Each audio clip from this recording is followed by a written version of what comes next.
Voilà pour cette première partie. Ensuite, le petit jam. Oui, c'était plus long. Voilà.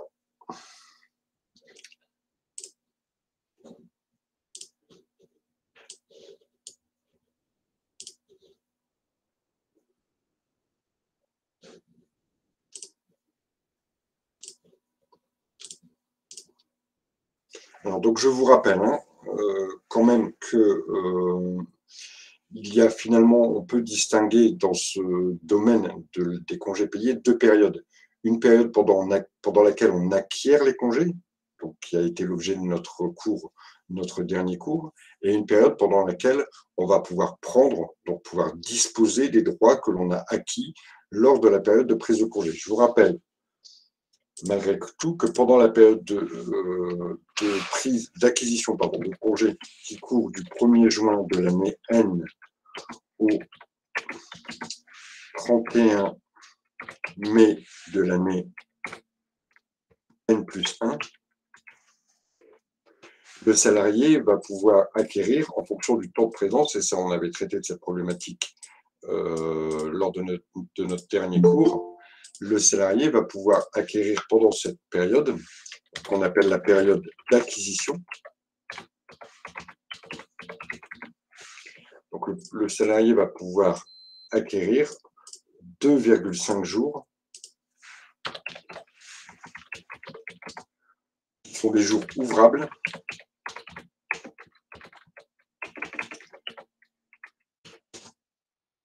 par mois de présence.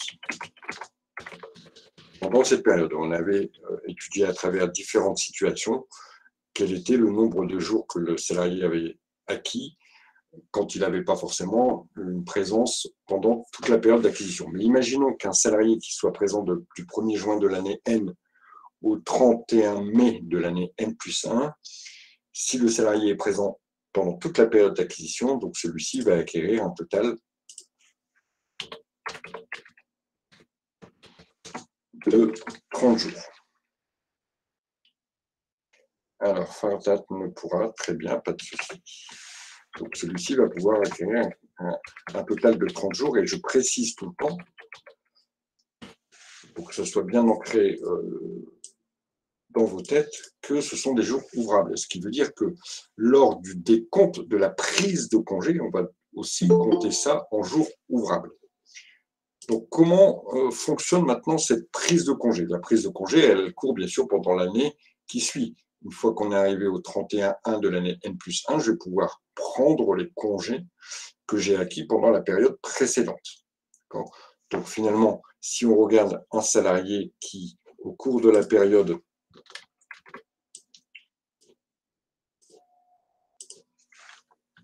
le salarié Jean Dupont, qui était présent toute la période d'acquisition, a acquis donc un total de 30 jours. Ces 30 jours, il va pouvoir donc les prendre, donc pouvoir disposer de ses droits acquis. Ces 30 jours, il va pouvoir les prendre à partir du 1er juin de l'année N plus 1, donc l'année suivante, jusqu'au 31-5 N plus 2. Donc, les périodes acquis pendant les congés acquis pendant cette période-là vont pouvoir être pris ici. Ça, c'est une période qu'on appelle la période de prise. TP, ça veut dire congé payé.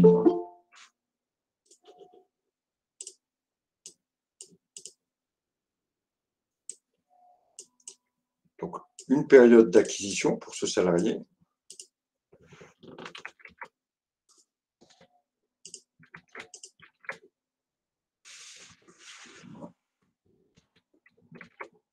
Voilà, une période d'acquisition et une période de prise. Donc, cette période-là, nous l'avons déjà vue, nous l'avons déjà étudiée en détail, où le salarié va acquérir pendant chaque mois de présence 2,5 jours, ce qui va lui faire un total de 30 jours, puisqu'il y a 12 mois pendant cette période. Une fois que le salarié a acquis ses congés, il va pouvoir donc les prendre pendant l'année qui suit. À compter ici, vous voyez, à compter du 1er juin, donc tout de suite après le dernier jour de la période d'acquisition, commence le premier jour de la période de prise. Le salarié va donc pouvoir prendre ses jours. D'abord, il faut bien comprendre que le salarié ne peut pas prendre ses congés comme il le désire. C'est, alors à défaut d'accord d'entreprise, hein, d'accord, mais dans le régime de droit commun qui est applicable à toutes les entreprises, euh, en cas au cas où il n'y aurait pas d'accord spécifique, c'est l'employeur qui va décider de la période de prise de congé. C'est l'employeur qui va décider des congés du salarié. C'est lui qui va organiser les rotations au niveau des congés et qui va dire au salarié, alors généralement sur la demande du salarié, oui, je vais t'accorder tes congés que tu m'as demandé pour de telle date à telle date, ou non, je ne peux pas te les accorder parce qu'on a des besoins à l'atelier, on a des besoins dans les bureaux, etc., etc. Donc, ce qui nous fait dire ici que les congés, finalement, c'est l'employeur qui va décider de la période pendant laquelle le salarié va pouvoir partir en congé. Alors, généralement, dans les entreprises, ça s'organise comme ça. Il y a un process qui est mis en place. L'employé doit remplir un document sur lequel il va porter sa demande. J'aimerais bien être en congé du 1er juillet au 15 juillet. Alors, en fonction de l'entreprise, cette demande doit être déposée X mois à l'avance. Et l'employeur a X jours pour répondre au salarié et lui donner son accord ou bien refuser les congés. En général, dans les entreprises, il y a tout un process qui est mis en place pour la demande et l'autorisation ou le refus quant à cette prise de congé. Malgré tout, il y a une seule obligation que l'employé et l'employeur doivent respecter, c'est celle de devoir prendre au minimum 12 jours pendant une période. Cette période, elle court du 1er mai. Donc l'obligation, il y a une obligation malgré tout, une obligation, c'est d'accorder, donc l'employeur doit accorder 12 jours consécutifs, c'est-à-dire qui se suivent, 12 jours de CP du 30 avril, jusqu'au du 1er mai jusqu'au 31 octobre. Du 1/5 au 31/10. Donc l'employeur ne peut pas vous refuser, l'employeur ne peut pas refuser au salarié un congé qui aurait été posé pendant cette période et qui serait de 12 jours consécutifs. Ou s'il lui refuse, alors il faudra lui proposer une autre période, une autre date de prise de congé, mais toujours dans cette fourchette du 1er mai jusqu'au 31/10 et à raison de 12 jours consécutifs. 12 jours consécutifs, ça veut dire quoi? Ça veut dire au moins 15 jours de congé, 2 semaines de congé, puisqu'une semaine, c'est 6 jours de congé, parce que je vous rappelle qu'on raisonne en jours ouvrables. Donc, si je pose, même si je ne travaille pas le samedi, si je pose mes congés du lundi au vendredi, d'accord, on va me compter les congés de la façon suivante. Regardons un peu comment on décompte les congés. On va prendre un calendrier, par exemple.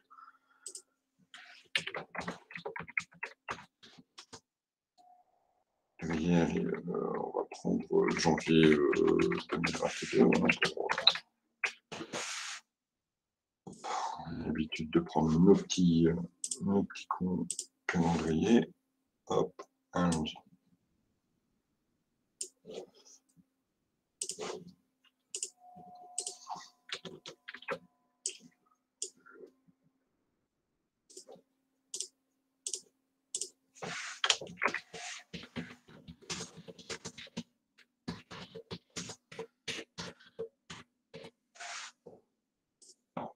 Comment on va calculer? On va calculer du 1er jour d'absence au 1er jour de retour du salarié. D'accord? Donc on prend la période du 1er jour d'absence, du 1er jour d'absence pour CP, hein, l'absence pour congé payé,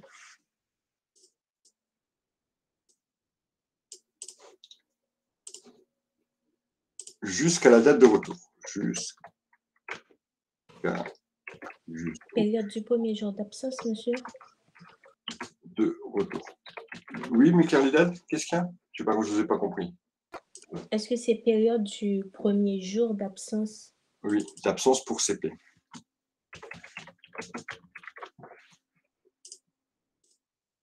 Jusqu'au premier jour du retour. Regardons, imaginons un salarié qui se dit « Bonjour monsieur, voilà, je voudrais prendre mes congés la semaine 2. » D'accord? Donc, il voudrait prendre ses congés. Lui, quand le salarié va indiquer ses congés, il va dire « Je voudrais être absent. » Donc, le salarié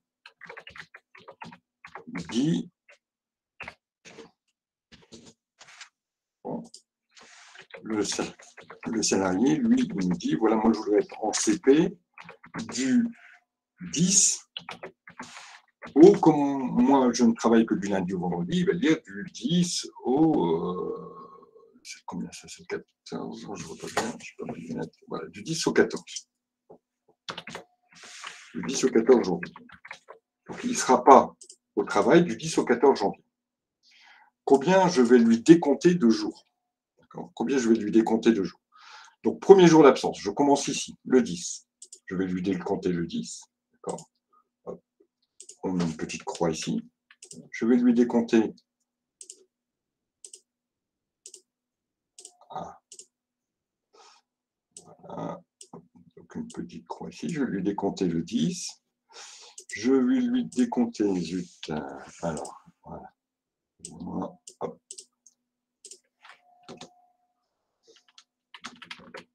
Je vais lui décompter le 11. Je vais lui décompter le 12. Je vais lui décompter le 13. Je vais lui décompter le 14. Je vais lui décompter le 15. Et je vais lui décompter le 16. Jusqu'au premier jour. Ici, il est de retour. Il est de retour le 17. Donc, je vais lui décompter tous les jours, du premier jour d'absence jusqu'à sa date de retour. Bien sûr, la date de retour non inclus. Vous voyez qu'ici, j'ai 7 jours finalement. Et de tous ces jours-là, je vais lui compter le nombre de jours ouvrables. Combien est-il de jours ouvrables? Ça, c'est un jour ouvrable. Ça, c'est un jour ouvrable, puisque les jours ouvrables, c'est du lundi au vendredi. C'est le jour où le salarié travaille plus le samedi.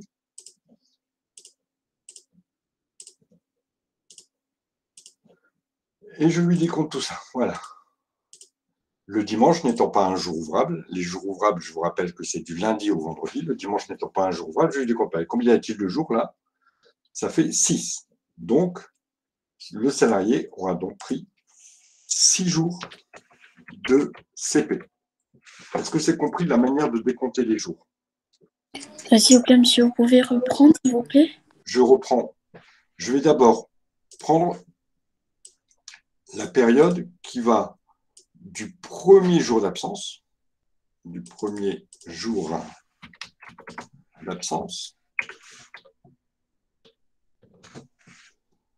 jusqu'au jour de retour. Le jour de retour non inclus. Je ne le compte pas. Donc, ça veut dire que je compte tous ces jours-là, et parmi ces jours-là, je vais décompter maintenant les jours ouvrables. Et parmi ces jours-là, il y a 6 jours ouvrables. Voilà pourquoi je vais lui mettre moins 6 jours sur sa fiche de paye pour les absences. Deuxième exemple. Monsieur, oui. Pourquoi on est allé jusqu'au 16? Parce que son retour, c'est le 17. Vous avez marqué 14. Oui, mais lui, quand il va vous déposer, lui, il va lui dire, moi, je suis absent du lundi au vendredi, monsieur. On est d'accord? Oui. Il travaille, lui, il ne dit pas, il ne va pas poser des congés pour le samedi et le dimanche. Il ne travaille pas. D'accord. D'accord? Mais nous, quand on va décompter ses congés, on va compter jusqu'au premier jour de retour. D'accord, je vois. D'accord? Vous voyez ce que je veux dire? C'est que le salarié, lui, dans sa tête, il va vous dire, ouais, mais moi, j'étais absent que le 10, 11, 12, 13, 14. Donc, pourquoi vous me décomptez 6 jours? Donc, vous, il faut pouvoir lui expliquer qu'on compte, et c'est comme ça, hein, c'est légal, on compte du premier jour d'absence jusqu'au jour de retour non inclus. Et à partir de là, dans cette période-là, on va compter le nombre de jours ouvrables. D'accord, j'ai compris. Merci, monsieur. Imaginons deuxième salarié qui, lui, va poser des congés. Le salarié B va poser lui des congés, on va le dire, il va commencer le 20, ses congés, d'accord? Et il va être en congé jusqu'au 28. Voilà. Donc, qu'est-ce qu'on va faire? On va compter du 20 au 28. Le premier jour qui revient, c'est le 30. Donc, on va compter jusqu'au 30. Donc, on va compter le 20, 21, 22, 23, 24, 25, 26, 27, 28, 29, 30. On va compter tout ça. On va compter toute cette période-là.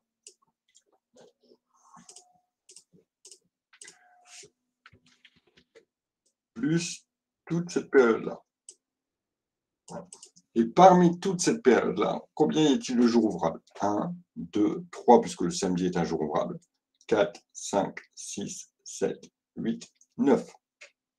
Donc lui, il aura 9 CP.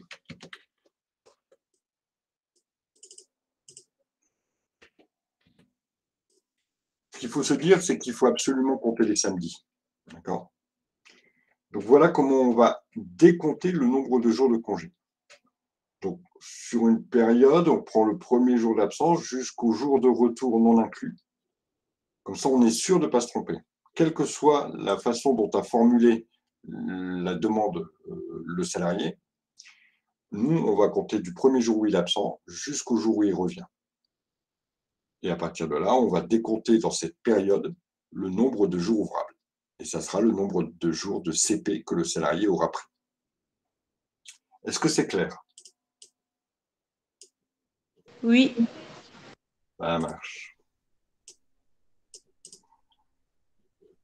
Alors, donc nous disions que les congés étaient à la disposition de l'employeur. Hein, Je n'ai pas trop bien compris. Ça fait partie de son pouvoir. Je vais réexpliquer après, Michael. Ça fait partie de son pouvoir de direction et que notre chef d'entreprise a une seule obligation, c'est d'accorder 12 jours de congé à son salarié dans la période qui va du 1er mai jusqu'au 31 octobre. Ça, c'est l'obligation, c'est la seule obligation. Après, il organise les congés comme il veut à partir du moment où il détient, enfin, il respecte cette obligation. Alors, bien souvent en entreprise,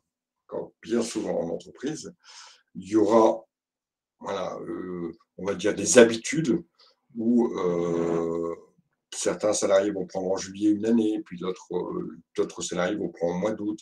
Il y a souvent des règles qui sont mises à l'intérieur de l'entreprise où on va plutôt rendre prioritaire les salariés qui ont des enfants. Mais ça, ce sont des règles propres à l'entreprise. En tout cas, il n'y a aucune règle de priorité dans le Code du travail. Le Code du travail, lui, nous dit simplement que l'employeur fait ce qu'il veut au niveau des congés, mais qu'il a une obligation à respecter, c'est celle d'accorder au moins 12 jours consécutifs de congés payés dans une période qui va du 1er mai jusqu'au 31 octobre. D'accord. On a vu ici la méthode de décompte. Je vais refaire un exemple. Je vais reprendre un autre mois. Tac, tac. Imaginons qu'on prenne le mois de juillet 2022. Voilà. Et on va regarder ce que ça nous donne si on avait un salarié qui prenait des congés au mois de juillet. Voilà.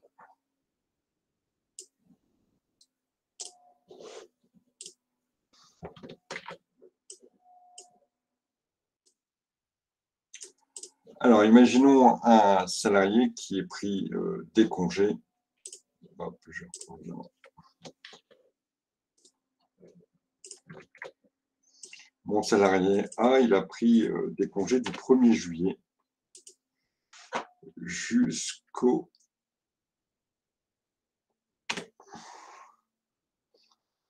on va le faire revenir jusqu'au 8 juillet.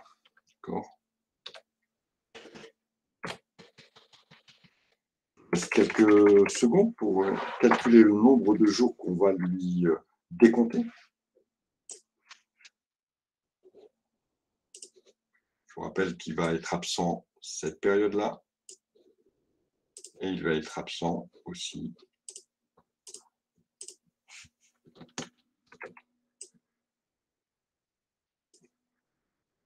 Toute cette période-là.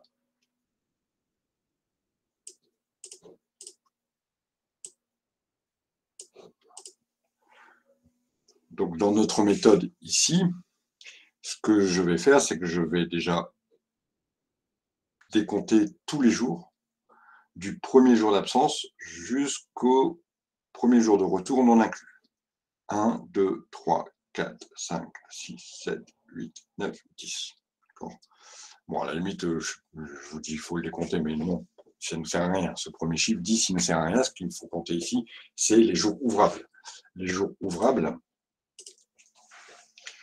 Donc, les jours ouvrables.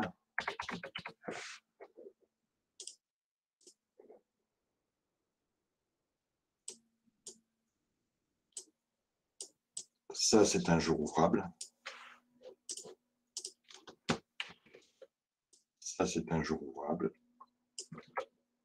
Ça, c'est un jour ouvrable. Ça, c'est un jour ouvrable. Ça, c'est un jour ouvrable. Ça, c'est un jour ouvrable. Ça, c'est un jour ouvrable. Et ça, c'est un jour ouvrable. Donc, combien va-t-on lui décompter? 1, 2, 3, 4, 5, 6, 7, 8 jours. Donc, imaginons que ce salarié avait toujours 30 jours qu'il avait acquis au titre de la période précédente. On va lui retirer 8 jours de CP. Ici, finalement, il y aura 8 jours de CP. Ça s'éclaircit un petit peu, Mika Libad? Oui, monsieur. Parfait.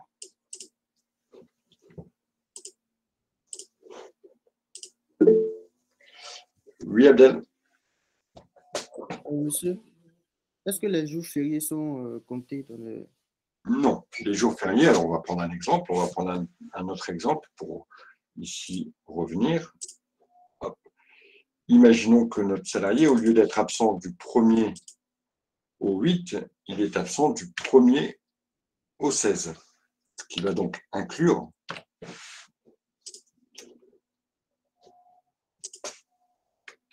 même au 15, puisque lui, il va poser du 1er au 15, ou au pire, même s'il met le 16, dans tous les cas, nous, on va recompter de notre côté.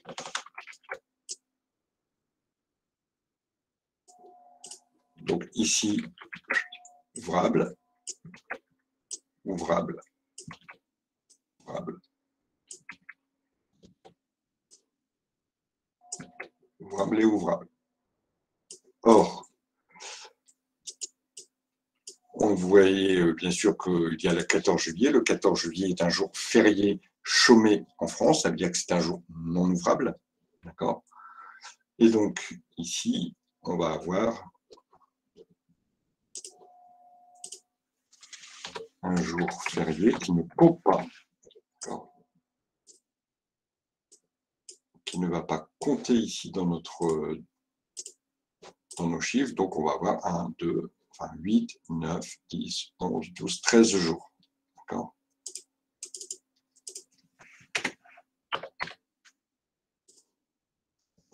Les jours fériés, bien sûr, ne comptent pas. Qu'est-ce qu'on a comme jour férié en France au jour d'aujourd'hui?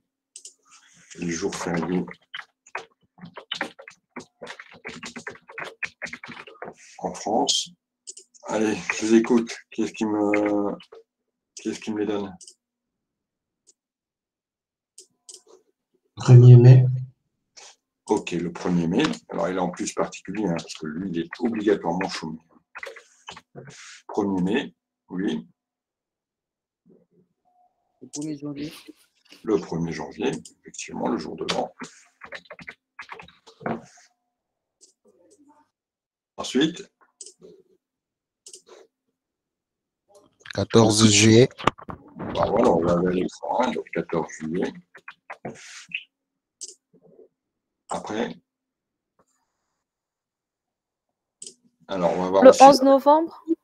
très bien, oui, le 11 novembre. Le 1er novembre. Le 1er novembre. Le 8 mai. Alors, hop, le 11 novembre.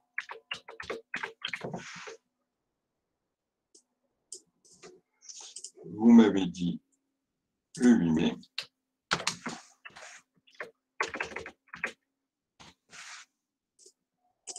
Le 28 mai. Le 28 mai, non. Non, il m'en manque, on en a 10, hein, donc là on a combien? 1, 2, 3, 4, 5, 6, 7, il m'en manque 3. Allez, un petit effort, il y en a un que vous connaissez. Le 25 décembre. Exactement, le 25 décembre.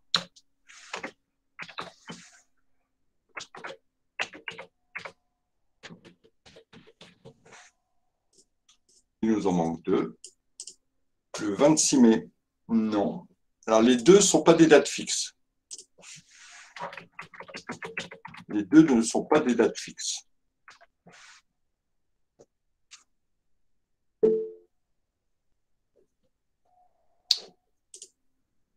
Alors, allez-y, Aïcha. Le 14 février. Ah, la fête des amoureux, et non, malheureusement.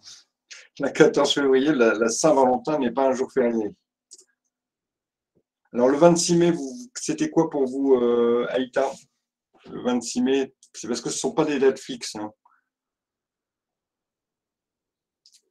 C'est le jour de l'Ascension. Voilà, c'est le jour de l'Ascension. Et l'Ascension, c'est un jeudi, mais sa date n'est pas fixe. Donc, on a le jour de l'Ascension et il en manque un aussi dont la date n'est pas fixe. La Pentecôte? Non, la Pentecôte n'est plus fériée. Le 15 août. Alors, le 15 août, on l'a dit. Le jour où on va chercher des œufs. Lundi de Pâques. Voilà, le lundi de Pâques.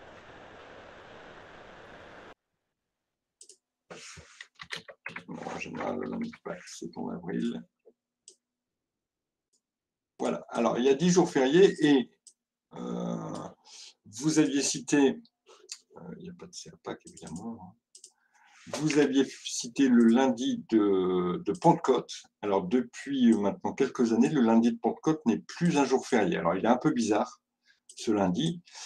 Il y a, maintenant, je crois que ça devait être en 2010 ou en 2013, je crois. Il y a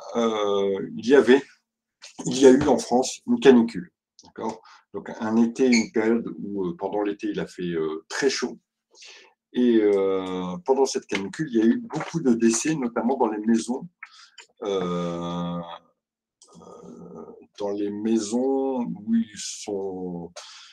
où résident les personnes âgées. D'accord ? Et face à ça, on a décidé d'octroyer un budget pour ce qu'on appelle des EHPAD, hein, mais aussi pour certains hôpitaux, pour qu'ils puissent acheter des climatiseurs et qu'ils puissent aménager les espaces de façon à pouvoir éventuellement revivre une période caniculaire comme on avait vécu. Et pour financer justement ces équipements, on a décidé de mettre une taxe sur les salaires, qui s'appelle, j'ai oublié le nom, qui est de 0,3%, enfin peu importe. Mais en contrepartie, aux employeurs, on a libéré une journée pendant laquelle normalement le salarié ne venait pas travailler. Donc aujourd'hui, le salarié doit venir travailler le lundi de Pentecôte. Alors il y a beaucoup d'accords d'entreprise par rapport à ça, comment on l'organise, ça, chaque entreprise pratiquement a un mode de fonctionnement différent. Mais en tout cas, ça n'est plus un jour férié au sens du Code du travail. Et il est tout à fait concevable que l'employeur vous demande de venir travailler ce jour-là et vous paye normalement. Ça reste un jour férié, mais ce qu'on appelle un jour férié non chômé, c'est pour nous, en termes de Code du travail, ça n'est plus un jour férié comme on l'entend. C'est-à-dire que le salarié doit venir travailler. S'il veut éventuellement être libéré, il devra poser une journée de congé. Donc voilà, donc pendant ces 10 jours fériés chômés, oui, on les a tous mis. Pendant ces 10 jours fériés chômés, effectivement, s'il y a des congés qui sont pris et que le jour férié tombe dans la période de congé, alors le jour ne sera pas décompté au titre des congés, puisque ce n'est pas un jour ouvrable. Voilà pour la partie de décompte et de calcul des congés. Alors, voilà comment ça va se dérouler au niveau de la répartition. D'accord ? En fait, normalement, il y a une période qu'on va appeler la période légale, pendant laquelle le salarié va prendre 4 semaines de congé. D'accord ? Soit 6 fois 4, soit 24 jours de congé. Et ce congé qu'on appelle le congé principal, s'il ne prend pas tout pendant cette période, alors on va lui octroyer des jours supplémentaires. Vous regarderez précisément dans le cours à quelle raison. Donc, il peut avoir droit entre 1 ou 2 jours supplémentaires de congé, donc ils vont venir s'ajouter à ces 30 jours auxquels il a le droit. Et c'est ce qu'on appelle le principe de fractionnement. S'il ne prend pas son congé principal pendant la période, mais qu'il le prend en dehors de cette période estivale, alors il aura le droit à des jours supplémentaires. Aujourd'hui, bien souvent, les salariés prennent 15 jours, voire 3 semaines l'été, et puis le reste au cours de l'année hors période estivale. Donc, ce qui fait que pratiquement tout le monde a le droit à ce principe de fractionnement, sauf bien sûr dispositions conventionnelles contraires, puisqu'aujourd'hui, la convention collective permet de déroger, permet de ne pas appliquer ce principe de fractionnement. Alors, par exemple, je sais que dans le bâtiment, ce principe de fractionnement existe toujours. C'est-à-dire que si le salarié ne prend pas son congé principal pendant la période estivale, alors il aura le droit à une journée supplémentaire, voire 2 jours supplémentaires si le fractionnement est plus important. Mais c'est de plus en plus rare. Beaucoup d'accords d'entreprise et beaucoup de conventions collectives maintenant dérogent à cette règle et n'attribuent plus de jours supplémentaires de congé aux salariés. Vous pourriez éventuellement trouver dans des conventions collectives aussi, et là, bien sûr, ça n'est pas le droit commun, mais vous pourriez aussi retrouver des dispositions qui octroient des jours supplémentaires de congé aux salariés en fonction de son ancienneté. Si un salarié, par exemple, alors je sais que ça existe dans la métallurgie, si un salarié a, je ne connais pas les chiffres exacts, mais je vais vous donner un exemple, s'il a 10 ans d'ancienneté, alors tous les ans, il a le droit à une journée supplémentaire. S'il a 15 ans d'ancienneté, alors tous les ans, il a le droit à 2 jours supplémentaires.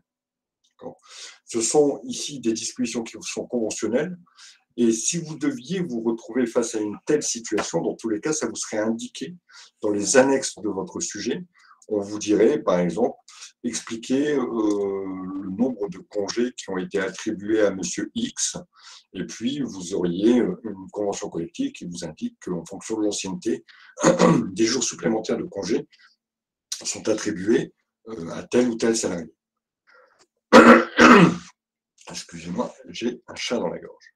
Alors, ce salarié, pendant sa période de congé, je vais reprendre ici. Pendant cette période de congé, évidemment, il ne va pas être rémunéré. Vous allez voir que finalement, pour lui, il va avoir une compensation à cette rémunération, à cette perte de rémunération, parce qu'on est bien d'accord que, imaginons qu'un salarié, au niveau de son bulletin,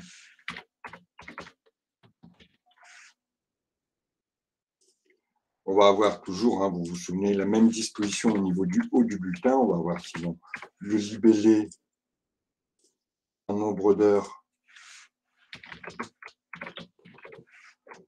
un taux horaire et un montant.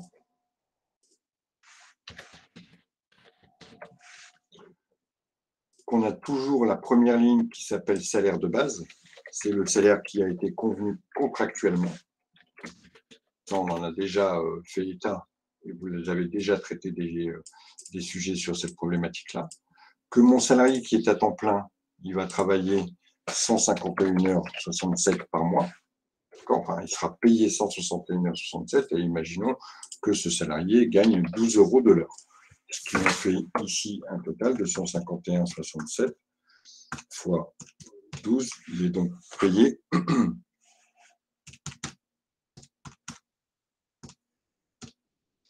1820 €. 0,4.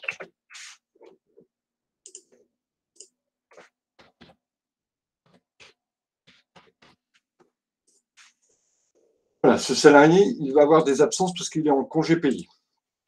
Donc, en général, sur son bulletin, ça va être indiqué absence CP due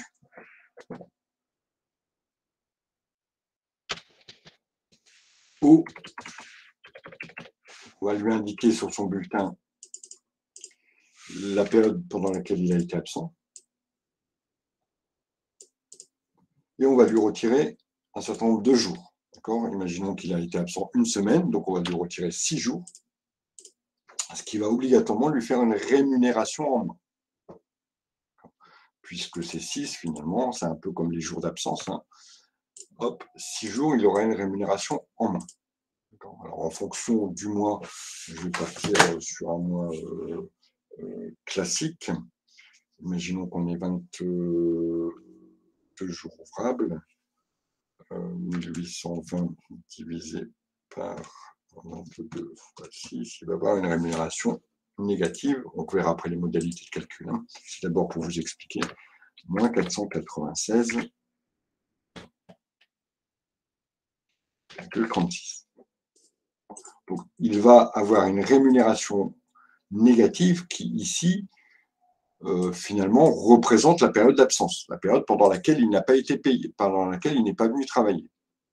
Mais, corrélativement à cela, lui, ses congés, il les a acquis. Et l'acquisition des congés donne un droit aussi à la rémunération, une sorte de rémunération de remplacement par rapport à la perte. Donc, on va trouver sur son bulletin, ici, indemnité CP.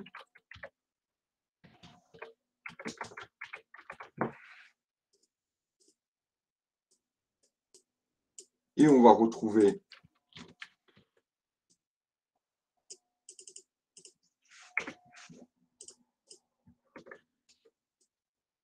une autre ligne où finalement on va lui rendre ce qu'on lui a retiré.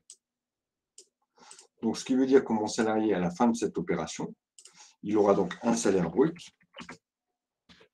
Donc, le salaire brut, c'est la totalisation des éléments qui sont au-dessus. Il aura un salaire brut ici de 1820,04. Ça veut dire quoi? Quand je regarde cette présentation de bulletin, ça veut dire que mon salarié qui est en congé ne perd pas de rémunération.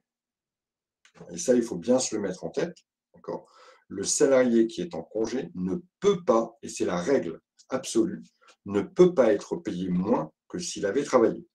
Donc finalement, il faut absolument que la perte qu'il a eue et qui est due à son absence soit compensée au moins intégralement, au moins du montant qu'il a perdu. Ici, il avait perdu 496 parce qu'il avait été absent, mais l'employeur lui verse une indemnité parce que ce sont des congés qui sont payés, lui verse une indemnité qui équivaut à la perte que l'on a pu constater au titre des jours d'absence. Alors, vous avez remarqué que je vous ai dit, il ne peut pas, au minimum, il ne peut pas perdre le salaire. Alors, je ne vous ai pas dit, il gagne autant. Je vous ai dit, il gagnera au minimum la même chose que s'il avait travaillé. Ça veut dire quoi? Ça veut dire qu'on peut se retrouver dans des situations qui sont les suivantes, où on a une perte qui est constatée et on a un gain qui va être constaté et qui va, alors je marque n'importe quoi, hein, et qui va, être de 500 €, par exemple. Ou allez, on va dire 510 €. Voilà.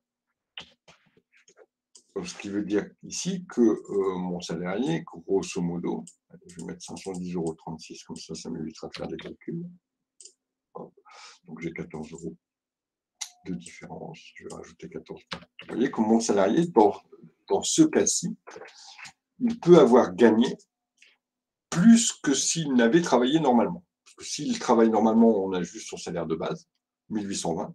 Or là, il a été en congé et je remarque que finalement, avec cette retenue puis ce rajout, mon salarié gagne plus. Pourquoi? Parce que vous voyez que le rajout a été supérieur à la retenue. Ça, c'est tout à fait possible. Par contre, l'inverse n'est pas du tout possible. un salarié qui, ici, serait payé, je ne sais pas moi, on va dire 396 par exemple. 396. Ça, ici, c'est pas possible. D'accord? Impossible, ou dans tous les cas, illégal.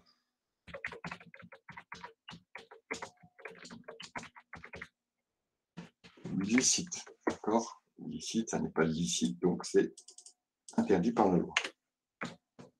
Cette situation ici, où on aurait un salarié qui aurait une compensation qui est moindre que la retenue qui a été opérée sur son salaire, n'est pas possible. Par contre, on a vu que deux solutions sont envisagées. Soit le salarié gagne exactement la même chose, c'est la solution du maintien de salaire qu'on appelle. On appelle ça le maintien de salaire, ça veut dire le salarié se retrouve finalement avec le même salaire que s'il avait travaillé. C'est la première solution. Deuxième solution, c'est une solution plus avantageuse pour le salarié. Le salarié gagne, alors généralement c'est légèrement, gagne plus que s'il n'avait travaillé. Alors pourquoi on peut arriver à de telles situations? Tout simplement parce que les méthodes de calcul ne sont pas les mêmes. Méthodes de calcul que l'on va voir ici. D'accord? Alors, malgré tout, c'est l'employeur qui va décider. L'employeur va décider, dans mon entreprise, je décompte les congés et je rajoute une indemnité qui va compenser simplement le décompte des congés. Et donc, le salarié va gagner exactement la même chose. Ou, dans mon entreprise, je décompte les congés, je fais le calcul pour l'indemnité, et si l'indemnité est supérieure, je la laisse au salarié. Donc, ici, on aurait un cas où le salarié va gagner plus que s'il n'avait travaillé. Alors, regardons d'abord comment ces calculs vont s'opérer. D'abord, la retenue.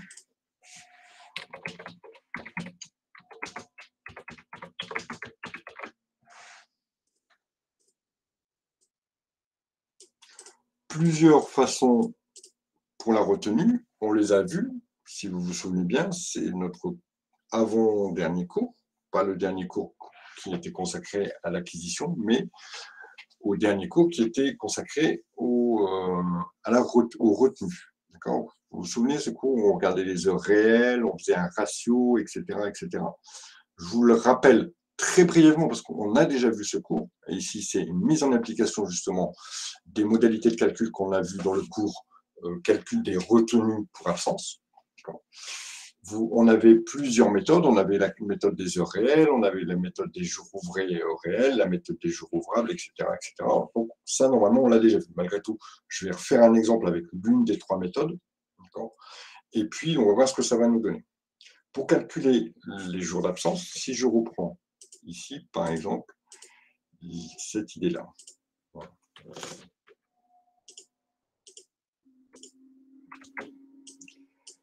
Et un salarié qui a été absent, on avait dit, hop, du 10 au 14, avec donc 6 jours d'absence. Salarié A qui est absent du 6 jours, du 6 au 14, et donc ça me donne 6 jours de CP.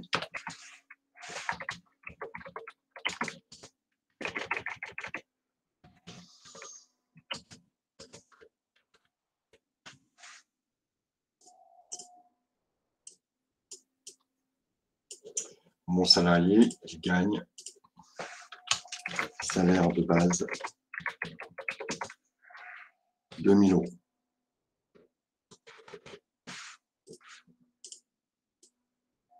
Alors, qui est-ce qui veut tenter de me faire mon petit calcul pour calculer le montant de la retenue avec la méthode qu'il veut? La méthode qu'il veut, soit la méthode des heures réelles, soit la méthode, en sachant qu'on travaille 7 heures par jour du lundi au vendredi, on fait du classique. Quelqu'un veut tenter le coup, là?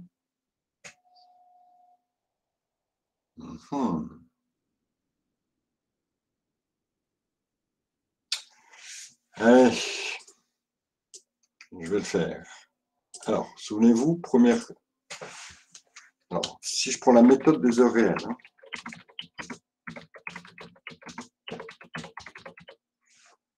méthode des heures réelles. J'ai mon clavier qui... Dans la la méthode des heures réelles, qu'est-ce que je fais? Je compte d'abord le nombre d'heures que le salarié aurait dû faire. Le premier, de toute façon, c'est un samedi, on ne travaille pas.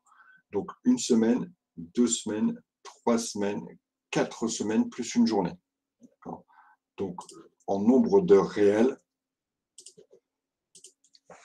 NB heures réelles, on a 4 fois 35 plus 7 égale 147.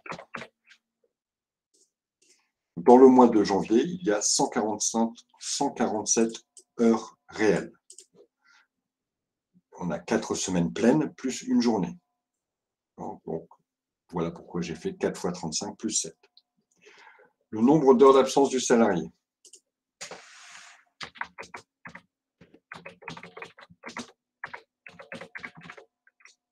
Toujours en heures réelles, hein, cette fois-ci.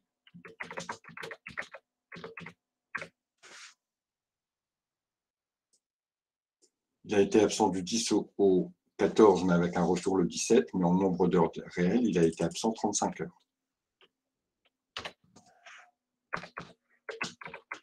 Je me fie simplement aux dates et je calcule en nombre d'heures réelles.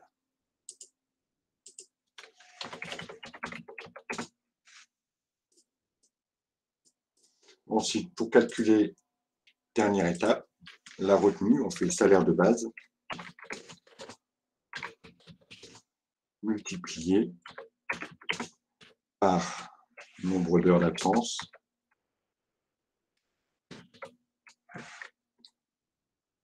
sur nombre d'heures réelles du mois. Ça, c'est la méthode que l'on a vue dans l'avant-dernier cours.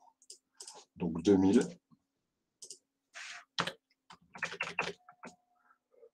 fois 35 divisé par 147.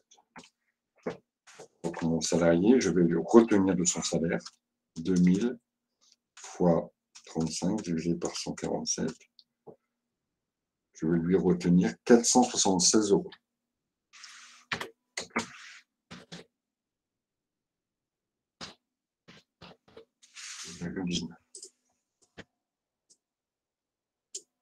Ça, il faut savoir le faire. Hein. On l'a fait il y a 15 jours. On a fait pas mal d'exercices sur ce principe-là. Il faisait partie, ce cours-là faisait partie du grand chapitre des comptes des congés, etc. etc. On ne l'a pas fait pour rien, on l'a fait justement parce qu'il va nous servir maintenant. Donc, on voit ici que mon salarié, sur son haut de bulletin, comme on l'avait déterminé là tout à l'heure, hein, voilà, sur le haut de bulletin qui est ici, on va avoir 6 jours d'absence et lui, on va avoir 476 de retenue. Ça marche? Est-ce que c'est clair ça? Si je devais employer une autre méthode, la méthode des jours ouvrés, ben, je fais la même chose, sauf que je compte le nombre de jours ouvrés dans le mois et le nombre de jours ouvrés. Même méthode aussi avec les jours ouvrables. Je compte le nombre de jours ouvrables dans le mois et je compte le nombre de jours ouvrables d'absence. Il y a voilà, 3 méthodes hein, qui sont principalement à votre disposition et qu'il faut connaître. Elles partent toujours du même principe, sauf que l'unité de décompte n'est pas la même. Des fois, ce sont les heures réelles. Sur la méthode des jours ouvrables, on va compter le nombre de jours ouvrables dans le mois, et les jours ouvrés, pareil, le nombre de jours ouvrés dans le mois. En sachant malgré tout qu'on avait dit dans ce cours que même si l'employeur peut décider éventuellement de pratiquer une méthode ou une autre, attention, parce que s'il y avait un litige quant au calcul, la méthode qui est retenue par les juges, et la seule qui est retenue par les juges, c'est celle des heures réelles. Donc pourquoi pas tout de suite partir sur la méthode qui, de toute façon, ne souffrira pas au moins, quant au choix de la méthode, d'aucune contestation s'il y avait un litige. Alors, ici, donc, ces 476,19 €, ça va être le retrait des heures. Maintenant, comment on calcule? C'est ici la retenue. Ça, c'est le calcul pour la retenue. Donc, pour cette partie-là. Maintenant, comment on va calculer l'indemnité? Calcul de l'indemnité.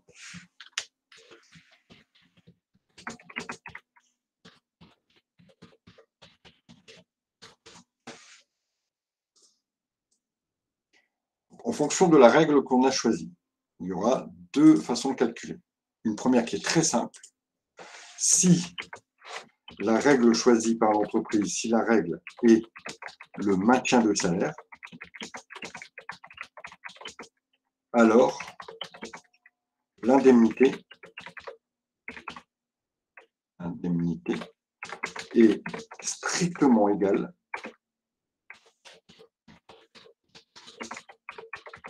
à la retenue. Soit, on trouvera 476 € et 19. 476 € 19. Pour le calcul de l'indemnité, on a plusieurs méthodes. La première méthode, c'est celle qui est le maintien de salaire. Ça veut dire que l'employeur ne s'embête pas trop. D'accord? Il dit, ben moi, de toute façon, comme au minimum, je dois lui donner ce qu'il aurait gagné s'il avait travaillé. C'est le minimum obligatoire et que je fais ce que je veux. Alors, je lui donne ce minimum. Et ce minimum, c'est que la retenue doit être compensée par l'indemnité. Donc, l'indemnité va être strictement égale à la retenue. Dans ce cas-là, notre salarié, si on fait sa fiche de paie, telle qu'on l'a faite ici, d'accord, on aurait moins 6 pour 476 et plus 6 pour 476,19. Donc, on aurait exactement un salaire de 2 000 €, puisqu'on aurait 2 000 moins 476 plus 476, qui nous donnerait évidemment 2 000. Deuxième solution, c'est évidemment si la règle est celle qui est la plus favorable au salarié, elle va nous obliger, cette règle, à faire un calcul. Le calcul, il est lequel? D'un côté, on a vu qu'on avait calculé la retenue. D'accord? De l'autre côté, ici, on s'attache à calculer l'indemnité. L'indemnité, elle est basée comment? On va prendre le salaire brut du salarié du 1,6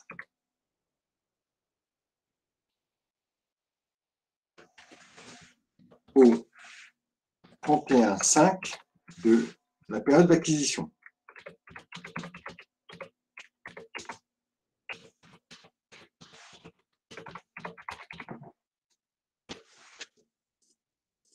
On part du salaire brut pendant laquelle le salarié a donc acquis les congés.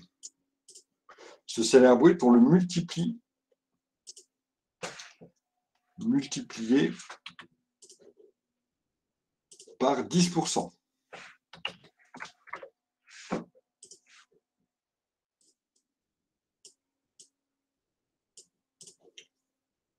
Et ça va nous donner la valeur pour les 30 jours de congé. Les 30 jours de congé correspondent à une indemnité. Donc, imaginons que notre salarié,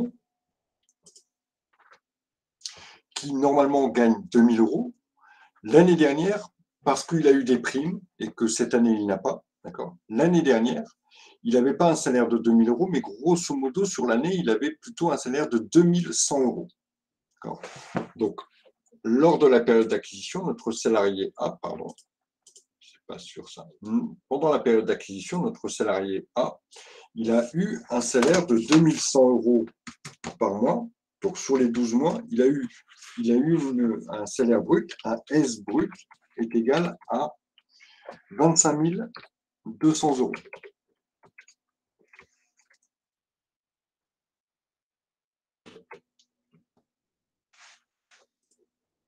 Ça, c'est le salaire brut qu'il a eu pendant la période d'acquisition. Donc, comment je vais faire mon calcul? Son indemnité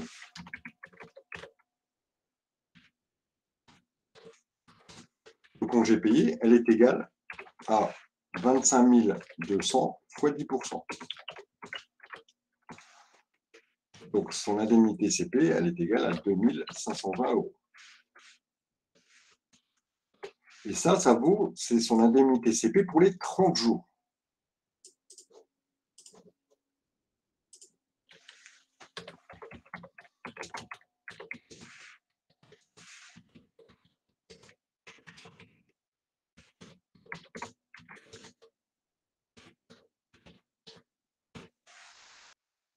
ça, c'est pour les 30 jours. Donc, ça veut dire qu'une journée va valoir, évidemment, ça divisé par 30. Pas très compliqué. Donc, l'indemnité ici que l'employé va pouvoir toucher, c'est quoi? C'est 2520. L'indemnité valable pour les 30 jours, divisé par 30, multiplié par 6. Donc, l'indemnité que mon salarié va avoir, 2520 divisé par 30, multiplié par 6, il va avoir une indemnité de 504 €. On remarque que l'indemnité ICP, ici, elle est plus favorable, parce que si on avait gardé le maintien de salaire, il a perdu, à cause de son absence, 476 €, et maintenant, on lui octroie une indemnité pour compenser la retenue qui est de 504 €, donc qui est supérieure. On comprend bien pourquoi la règle est plus favorable aux salariés. Donc, c'est vraiment une méthode qu'il faut apprendre. Comment calcule-t-on l'indemnité de CP? En fait, on va calculer déjà l'indemnité que l'on va lui donner pour ces 30 jours. C'est 1/10 du salaire qu'il a touché pendant la période d'acquisition. Et bien sûr, ce 10e, il vaut pour les 30 jours qu'il a acquis. Et donc, si je veux lui donner une compensation qui équivaut à 6 jours d'absence, évidemment, je vais prendre le montant divisé par 30 pour un jour et multiplié par 6 pour donc mes 6 jours. D'accord? Alors, malgré tout, je vous ai dit, attention, il faut que cette méthode aboutisse à un montant qui soit plus favorable pour le salarié. Si jamais notre méthode avait abouti à un montant inférieur à 476 €, on aurait été obligé d'avoir la règle du maintien de salaire et donc on aurait été obligé de lui octroyer 476,19 € de compensation au titre de l'indemnité de congé payé. Il est vraiment important que vous ayez compris la méthode. Alors, je pensais qu'on allait aller un peu plus vite, mais ce n'est pas très grave. Bon, là, il faut vraiment la voir. S'il faut revoir cette petite partie de cours, n'hésitez pas à la revoir, puisqu'on va la mettre maintenant, ensuite, en application sur les différents exercices que l'on va voir. D'accord? Alors, je sais que si je vous dis « est-ce que vous avez tous compris ?» beaucoup vont me dire « ah non, monsieur, est-ce qu'on veut d'autres exemples ?» Pas de problème, ne vous inquiétez pas. Alors, pas aujourd'hui, puisqu'on a déjà dépassé l'heure, d'accord? Mais je sais très bien qu'il va falloir revenir sur cette notion-là. Ne vous inquiétez pas. Essayez-vous par vous-même, hein, d'accord? Essayez-vous par vous-même de vous refaire 1 ou 2 exemples. Je vous promets bien sûr qu'à partir de mercredi, dans les études de cas, on refera bien souvent cette méthode pour bien l'expliquer et bien la comprendre. Mais je veux vraiment que vous essayiez déjà, vous, de l'appréhender une première fois par vous-même avant qu'on puisse la mettre en application à partir de jeudi. Ça marche pour tout le monde? Oui. Monsieur. Ok, ben écoutez, je vais vous laisser pour ce soir. Et puis, on attaque nos cas pratiques. On en a 3-4 à faire là, dès mercredi prochain. Ça marche? Allez, je vous souhaite à tous une très bonne soirée. Et je mets très rapidement le cours en ligne pour que vous puissiez éventuellement le revoir. Ciao à tous. Au revoir. Au revoir. Au revoir.